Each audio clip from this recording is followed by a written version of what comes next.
Shalom,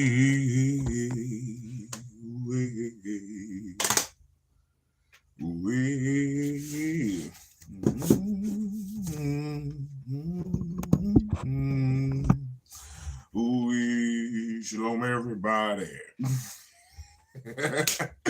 Shalom, everybody. How y'all doing? Welcome back to the next session of Reading with SHILO, man. We about to pick back up in Miss ZORA Neale Hurston's book, Mules and Men. We're gonna try a different vantage point. It's a different vantage point for this viewing session.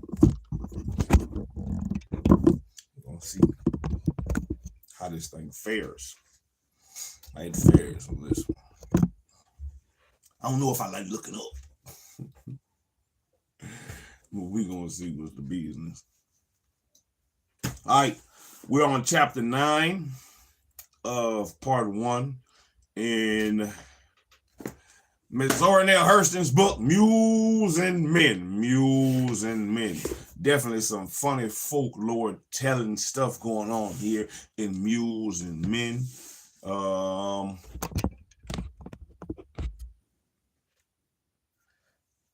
You know, definitely some stuff, some older time grammar, older time literary work, you know, some older time stuff. So, man, we just got to push through. We just got to push through the old time sayings to find some good old time sayings, you know, and pick through the nation of lies that people got. Pick through the nation of lies. Oh.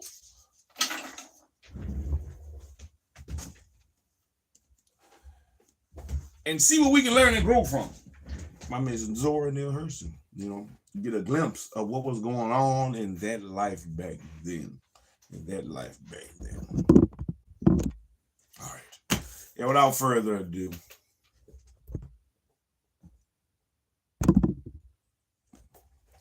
chapter 9 of Mules and Men by Miss ZORA Neale Hurston. A little drama of religion over the job reverted to the business of amusing itself. You know, everybody making it to the juk hurriedly and slowly as the spirit moved. Big Sweet came by and we went over together.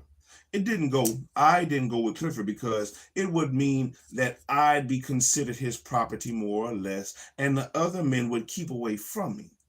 And being let alone is no way to collect folklore.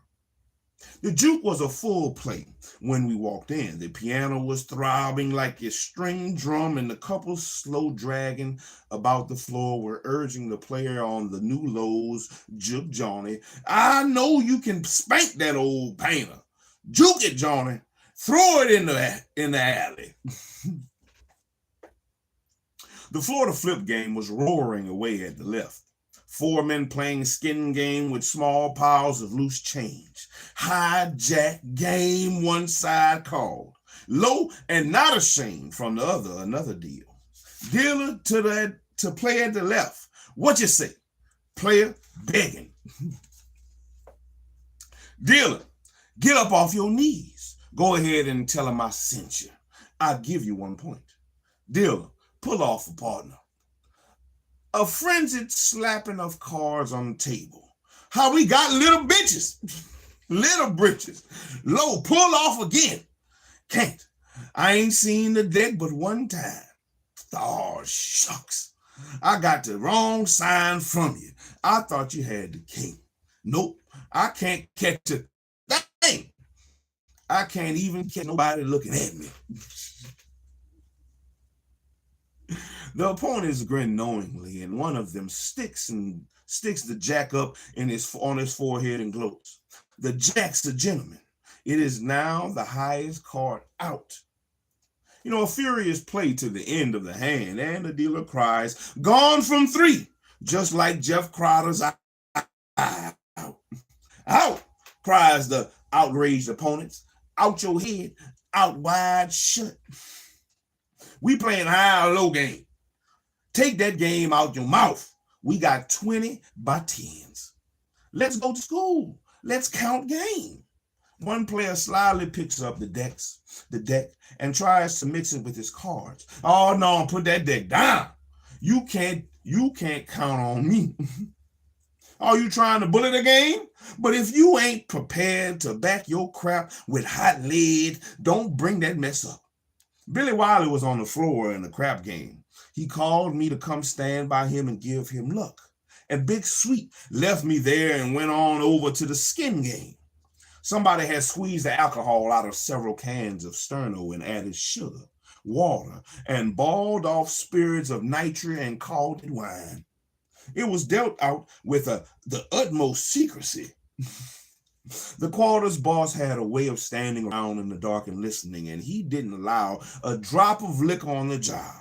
And pay nights used to mean 2 or 3 killings, but this boss had ended the murders abruptly.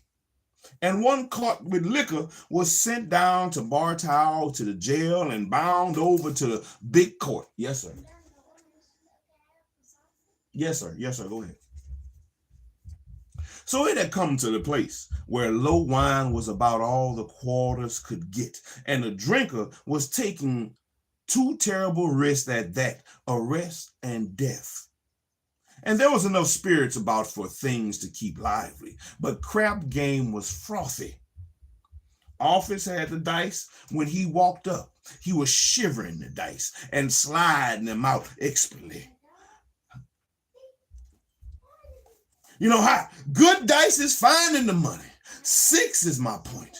What you come bet? Blue asked. 2 bits. 2 bits, you don't 6. Say it again, sir. Yes, sir. Put them safety glasses up. You don't need them safety glasses right now. Okay, thank you. All right, thank you. When you go to work later on, then you can put your safety glasses on. You don't just be wearing them things around the house. Just wear them. Office picked up the dice stealthily, shook them, and rather failed to shake them craftily and slid them out. Blue stopped them. Office threw 3 times, and 3 times Blue stopped them. Office took out his switchblade knife and glared at Blue. Nigga. Oh, yeah, beard, big baby, big beard.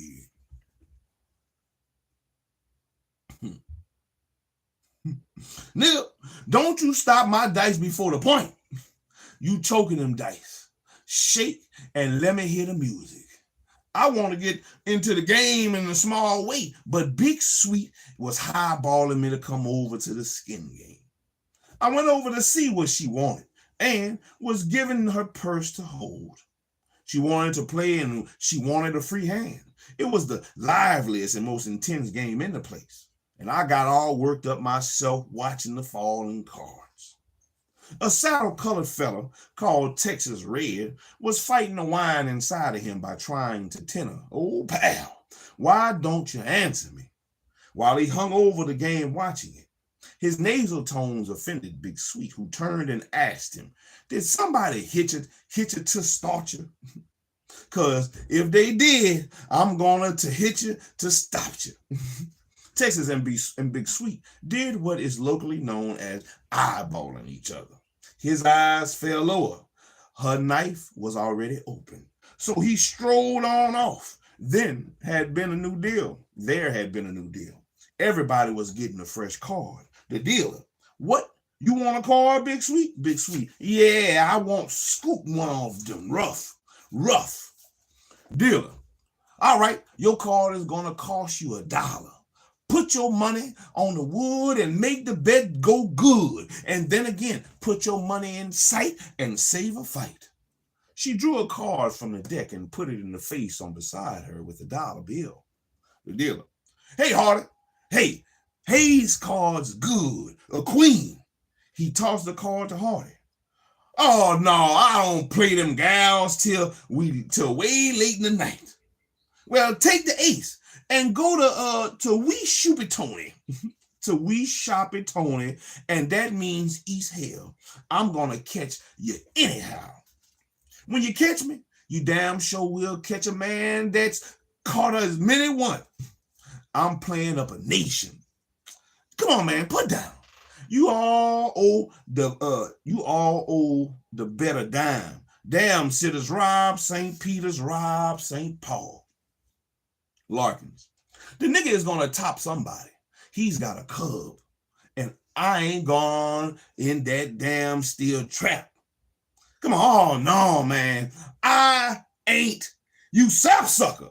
To Hardy, you owe the bet a dime if you never pay it. The dealer starts down the deck and singing goes with it. Christopher Jenkins, deep baritone is something to remember.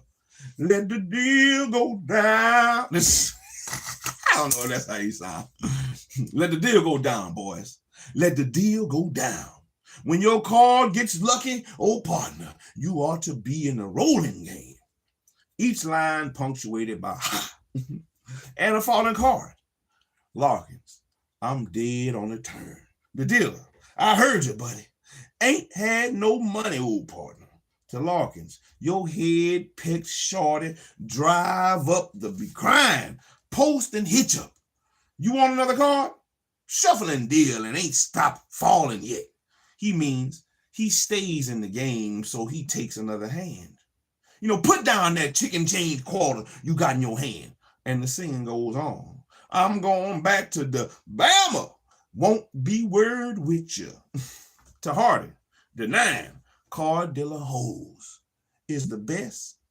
Is you got a nickel to cry? Let's go deal. Go down, boys. Let's the deal go down. You know, Big Sweet. You know, the folk says $1 more.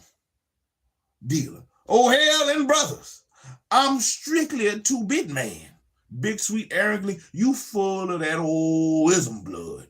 Fat covered your heart. You scared to bet. Gambling with your stuff out the window. The dealer. $1 more. Hardy.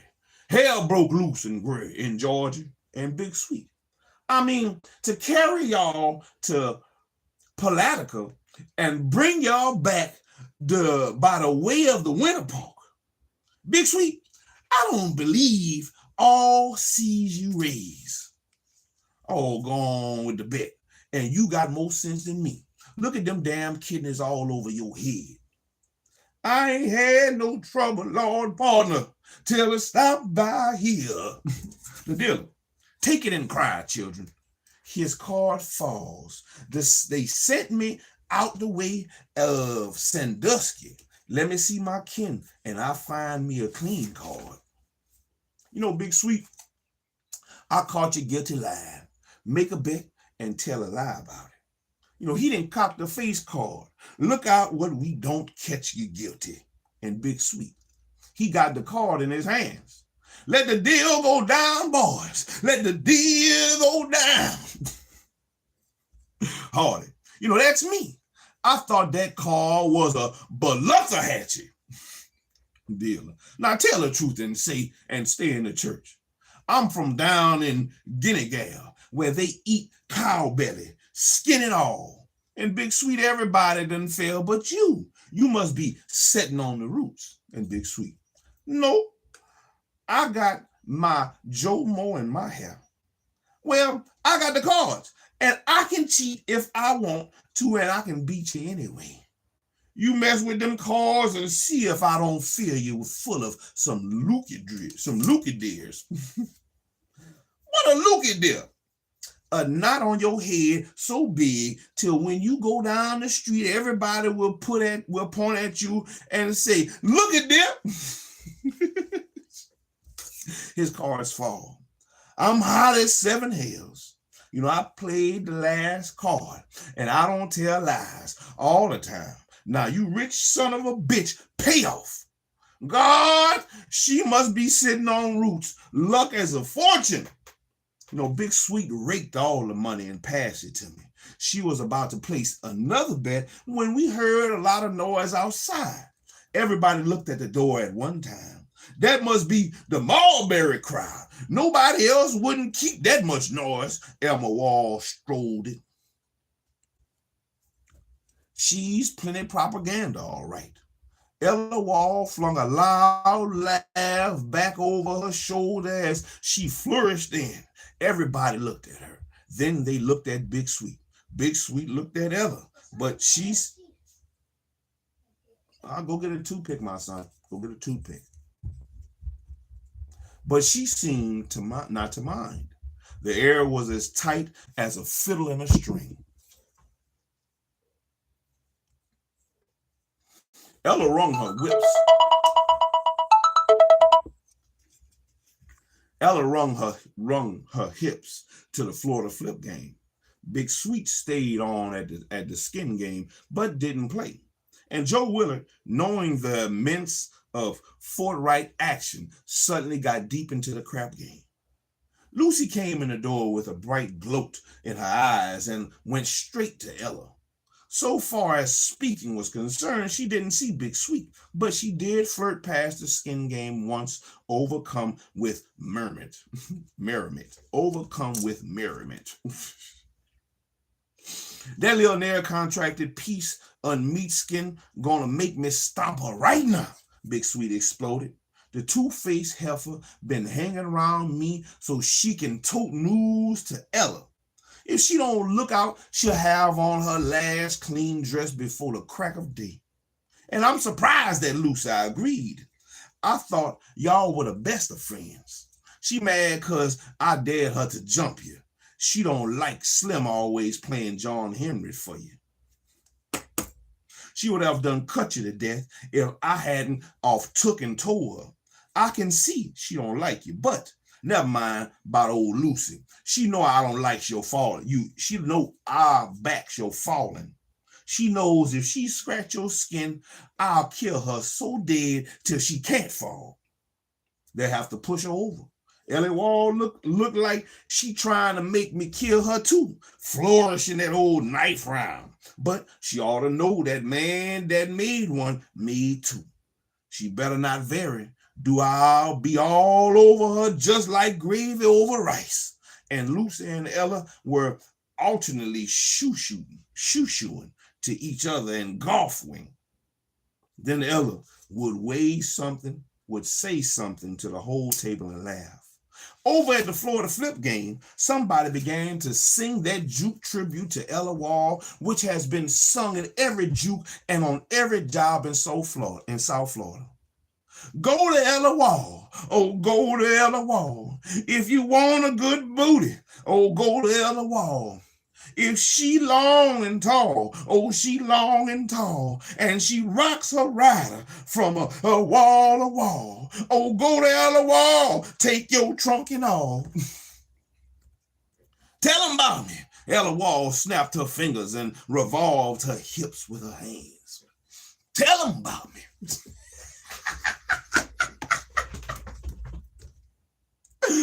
You tell them about me. I'm raggedy, but right. Patchy, but right. Stringy, but I'll hang on. Look at her putting out her brags. Big Sweet nudged me. Loud talking the place, but counting from your little finger back to your thumb. If she start anything, I got her some. I knew that Big Sweet didn't mind fighting, didn't mind killing, and didn't too much mind dying. I began to worry about a little bit. Ella kept on hurling slurs, so I said, come on, Big Sweet, we gotta go to the home. Nope, I ain't gonna do nothing but die and stay black. I stays right here till the juke close, and if anybody else stay, you look and see how much of that pocketbook. I looked, $41.63. Just you hold on to it. I don't want a thing of my hands but this knife. And Big Sweet turned to scoop a card in the rough. Just at that moment, Ella chose to yell over, hey, bigger than me! At Big Sweet, she whirled around angrily and asked, didn't that storm buzzard throw a slam at me? Nah, she was hollering at somebody else. I lied to keep the peace. Nothing happening, Ella shouted. Tain't nothing to her. She ain't hit me yet. Big Sweet heard that and threw on in her cards and faced about. If anything start, little bit, you run out that door like a streak of lightning and get in your car. they're going to try to hurt you too. I thought of all I had to live for and turned cold at the thought of dying in a violent manner in a sorbet sawmill camp. But for my very life, I knew I couldn't leave Big Sweet, even if the fight came. She had to been too faithful to me. So I assured her that I wasn't going unless she did. My only weapons were my teeth and my toenails. Bite them, kick them, scratch them, do something. Oh, your teeth and your toenails. Ella crowded her luck. She yelled out, Lucy, go tell Miss Lots of Pawpaw Joe Willie I say come here. Just tell him his weakness morning. He know what that is. Lucy started across. Ella stood up akimbo, but everybody knew she was prepared to back her brag with cold steel in some form, or she wouldn't have been there talking like she was. A click beside me, and I knew that the spring blade that Big Sweets carried was open.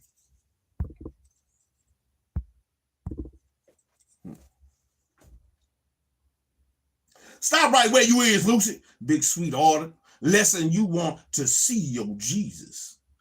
Go on, Lucy. Ella Mae called out, "Tain't nothing stopping you. See nothing, say nothing." Big Sweet turned to Ella. "Maybe I ain't nothing, but I says Lucy ain't gonna tell Joe Willie nothing. What you sending here for? What you sending here for? Why don't you go yourself?" There he is. Well, I can go now. Ella countered. Big Sweet took a step forward, then would put her right in Ella's path in case she tried to cross the room.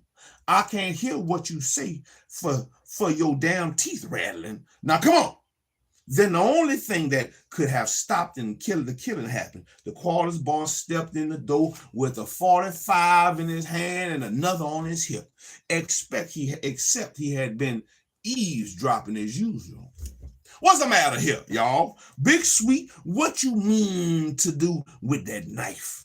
"I'm just about to send God 2 niggas. Come on here, bulldozing me."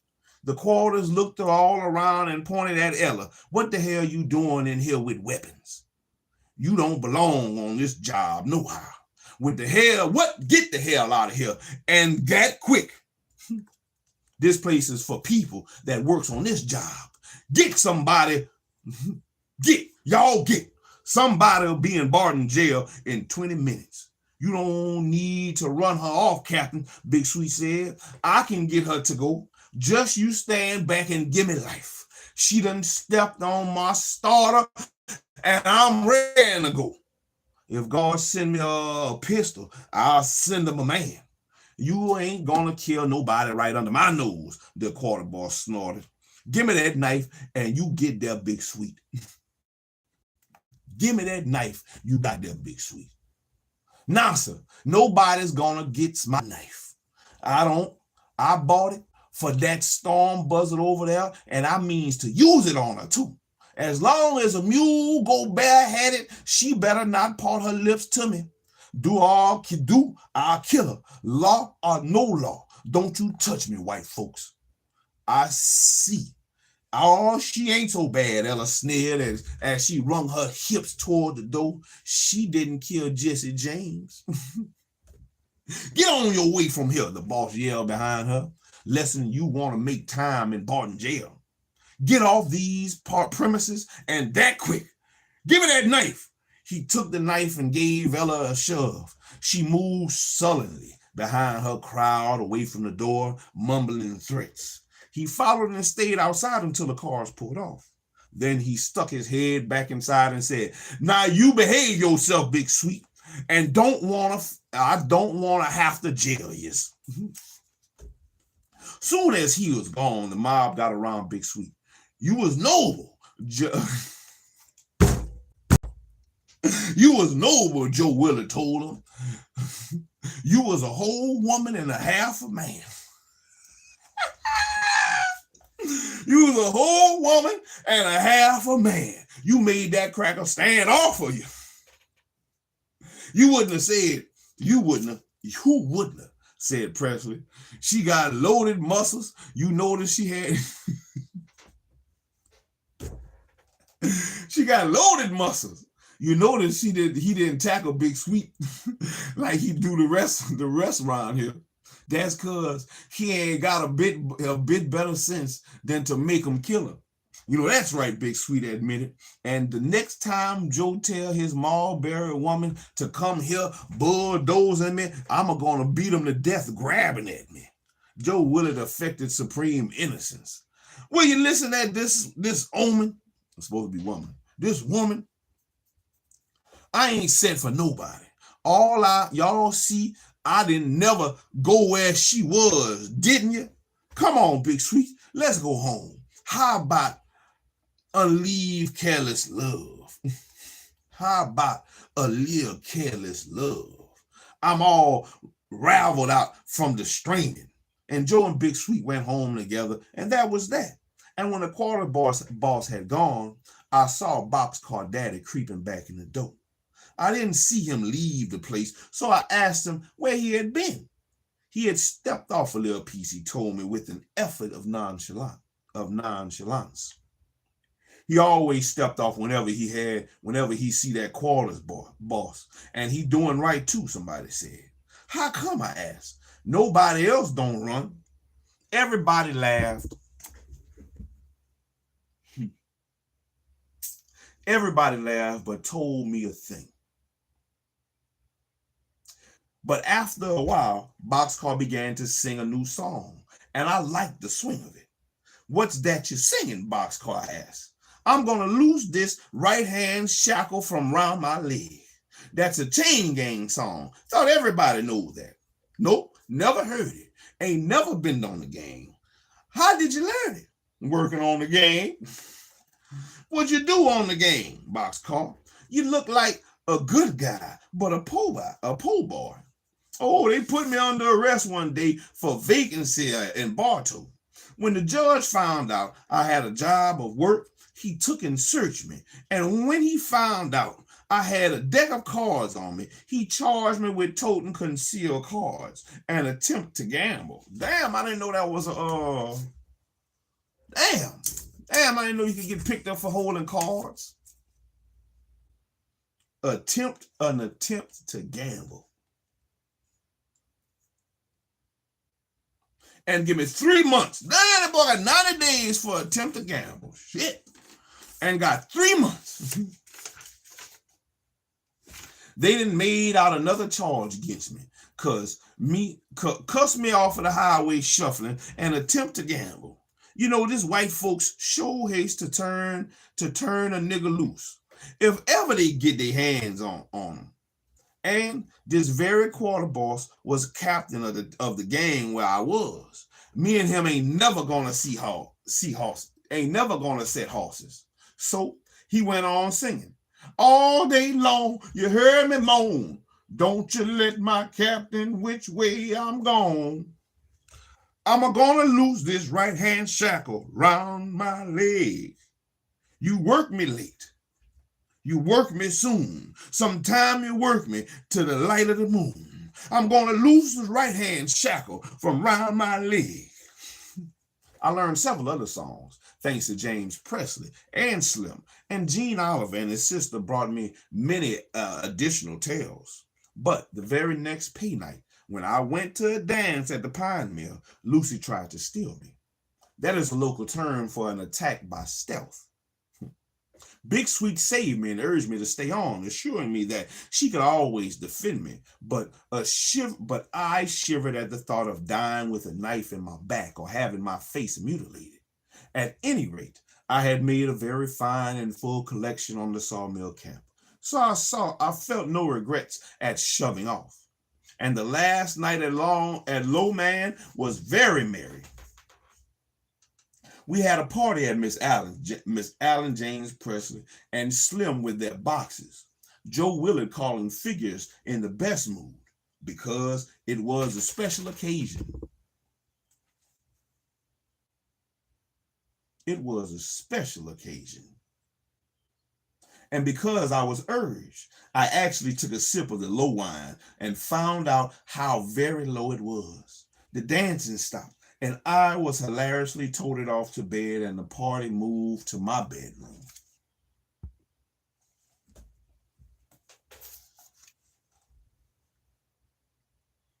What everybody doing in your bedroom, girl?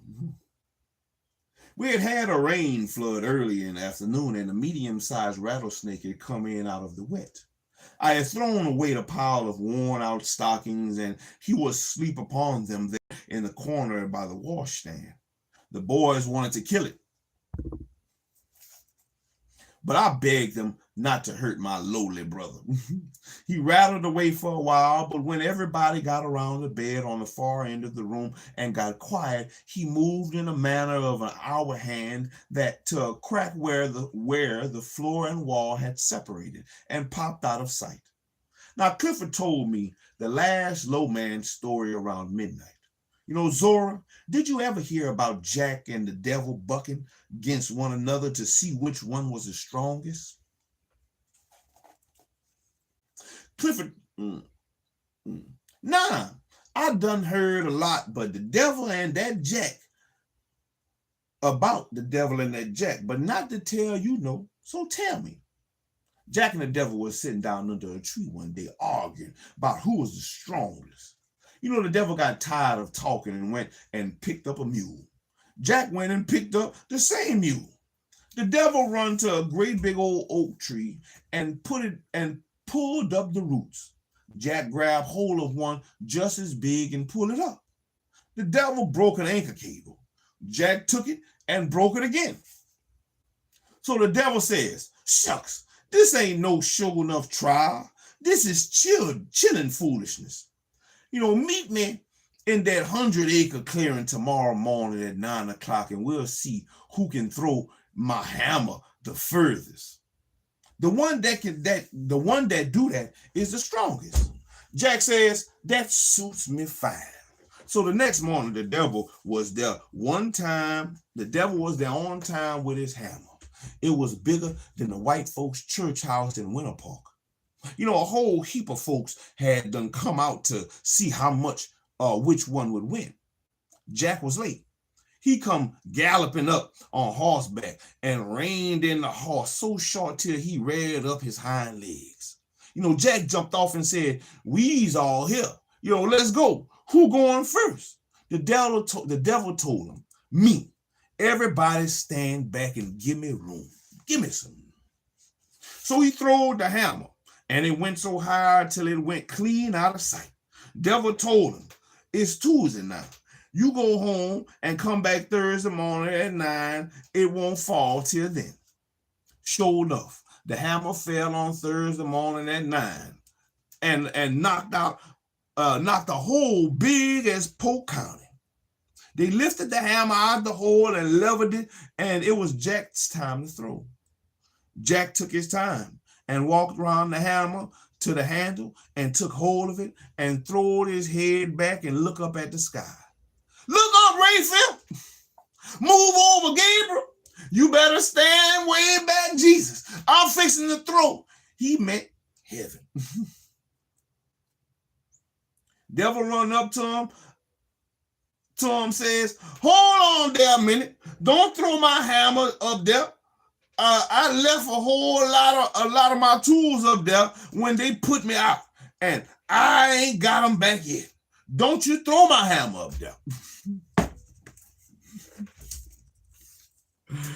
Oh man, that was chapter 9. That was chapter 9 of some block ass reading. Man. I hate reading like that, man. I really do. I really hate reading like that. But, hey, it was what it was. And it was a short one. Hey, chapter 10 is going to be long. So tomorrow, we're gonna have at least an hour, maybe an hour and a half for chapter 10 tomorrow. So that was chapter 9. My bad. Chapter 9 of Mules and Men by Miss ZORA Neale Hurston. And boy, oh boy, man, some of this folk talk, man, this country talk and this folk talk really stumbles me. causes me to stumble. But it's all gravy. It's all gravy. We pushed through. We pushed through chapter 9, man. I don't know if I like this high elevation of my camera. But it's all gravy, man. It's all gravy. We got through it, man. I appreciate everybody for stopping by. You know, King Kyle of the Pow. AH at 20, whatever. Yeah. Still early. Look like we're gonna have some good weather today. You have everything that you need to succeed for the day, or you should. If you're here watching me, listening to me, then you got everything you need to succeed. Eyes, you can hear, you can see, you can talk, you can walk, you can feel, you can think. You have all you need to succeed. All you need to succeed. So let's do so. Let's do so. Let's put in a good effort, give it your best, and succeed. And we're going to keep pushing. One book at a time, one session at a time, one chapter at a time, one page at a time, one section at a time, one paragraph at a time, one line at a time, until we here a little, there a little, till we finish the book and move on and see what we can learn and grow from in each one of these books that we read. And as we read, I'm going to do my part to end the world. To end the world with reading. Welcome to my section of I Have Become the Destroyer of Worlds, my reading. Oh, let's destroy the worlds that they tried to implant in our minds. Let's bring us back to reality. You know, and see what it is, break ourselves out of this humbug. They got us in. But yeah, we're gonna keep pushing. We're gonna keep pushing. We are headed to chapter 10. That was chapter 9. Chapter 10 is the last chapter in part 1, and then we'll move on to part 2 of the book, which is called Hoodoo. Part 2, Hoodoo, which takes place in Louisiana. She'll move from Eatonville, Florida, in Polk County to Louisiana. Probably New Orleans. New Orleans. I think that's where she said, New Orleans. But we're going to see if there's any hoodoo or voodoo stuff that or superstitions that she may quote, hear about, get told about, that we may notice or know. But, man, till next time, SHILO out. So, I'm out here. SHILO, man. So, I hope y'all have a wonderful day, man. Get some exercise in, do something, get your big behind up. If you're big, get your fat ass up and work. You know, if you're old, get your old ass up and work. If you're young, get your young ass up and do something. Make a move. Make a move. And